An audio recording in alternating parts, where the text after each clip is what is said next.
An explosive story in the New York Times about a high-profile whistleblower and how he came to a very unlikely partnership with the FBI. His name is Val Brookschmidt. He's the son of a former senior executive with Deutsche Bank, Bill Brookschmidt. This is hard for me. I knew Bill Brookschmidt, and he was a really good guy. Val has in his possession key bank documents that investigators sought to help make their case. Federal and state authorities were looking into the bank's relationship with President Donald Trump and his family, as well as a longer history of criminal misconduct, manipulating markets, evading taxes, bribing foreign officials, violating international sanctions, defrauding customers, laundering money for Russian billionaires. That's a long list. Joining me now, the reporter behind this story and a man with an upcoming book on Deutsche Bank, David Enrich.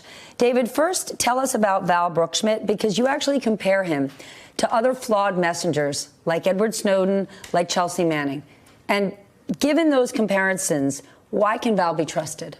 Well, Val is sitting on an enormous trove of confidential Deutsche Bank materials. How did he get it? I mean, so his father died in January of 2014, and Val, who had no experience in finance, and he's a musician he's a rock musician. He was living in London at the time, looked at his dad's personal computer and saw that his Yahoo and Gmail accounts were signed in and were filled, brimming with hundreds, if not thousands, of work emails. But that right there, isn't that odd in and of itself? Why would his Deutsche Bank email doesn't show up on Gmail? Yep. Doesn't that seem strange? It does seem strange. Part of the explanation is that Bill Brookschmidt had recently retired from the bank and was still serving as a board member of one of its legal entities. He ran risk for the whole place. He ran risk, but he had joined the oversight board of Deutsche Bank's American business, which is probably the most troubled legal entity in the United States, I would argue. And he was receiving emails, some related to work on his Gmail and Yahoo accounts, but he'd also been forwarding stuff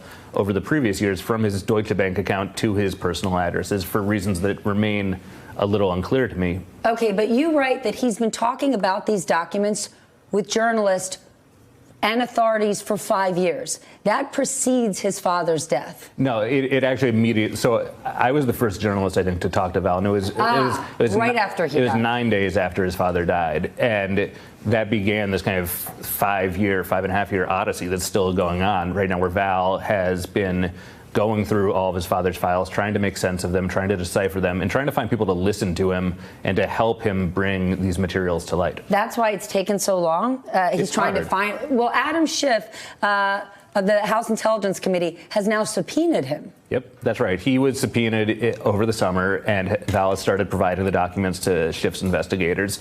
And he's also been working with the FBI, which is very keen to get its hands on these materials as well. And the FBI, as with Schiff's office, is focusing on a wide range of misconduct at Deutsche Bank, and including stuff that involves the president. Okay, here's what I don't get. I worked at Deutsche Bank for 8 years of my life.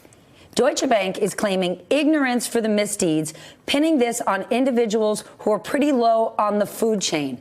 Bill Brookschmidt ran risk for the entire organization globally, and then, to your point, then sat on their board. How on earth can Deutsche Bank make the claim it was some guy sitting over there in risk management in Jacksonville? Give me a break. Well, listen, this is a pattern at most big banks, most big corporations. Sure. In fact, Deutsche Bank is the poster child for wrongdoing in corporate America and the corporate world. And I think this is a pattern. They try to dump stuff on the little guy.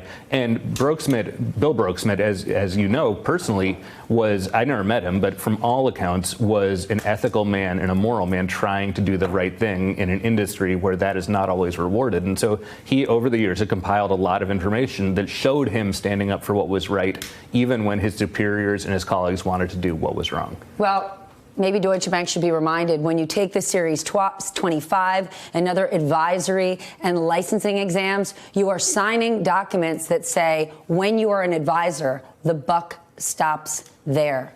Hey there, I'm Chris Hayes from MSNBC. Thanks for watching MSNBC on YouTube. If you want to keep up to date with the videos we're putting out, you can click subscribe just below me, or click over on this list to see lots of other great videos.